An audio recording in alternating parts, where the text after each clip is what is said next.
So I'm going to share with you some garden updates that I've done, and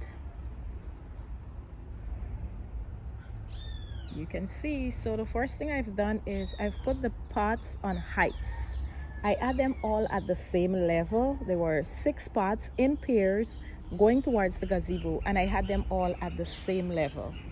But then I decided that, you know what, this is not as interesting as having them at different heights. So now they're all at different heights. Let me come over here so you can see. See that? They're all at different heights now. And I think it adds for a more interesting garden. Also, I have painted the chairs.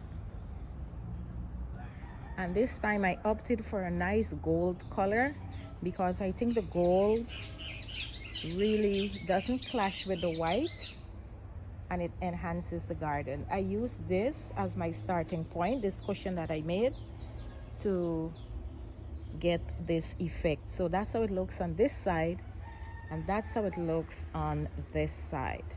So I am painting the gazebo. That is, I would call that my primer. I'm going to continue with a white primer, but then I want to give it a kind of creamish toned down look. I don't want the stark white because I don't think the stark white is as cool as making it, you know, a little tone it down, so that like I'm picking a white, but like a white from the garden.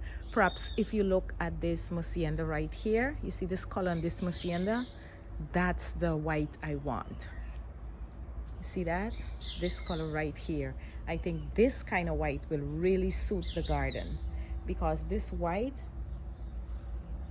goes well with everything. This one is too stark, as you can see from the primer. And then I'm going to repaint the pots, but again I have to think about the kind of white that I want. I don't want the stark white. I want something more muted, something like the color, this creamish color here that you're seeing in the sleeve. This kind of white is what I need, that white right there. I think that will really, really, really work well with the garden because we're seeing it again here. Look in the Sansevieria. You see it there? So I am going to actually take a picture and try to get that white. But that's the update, people.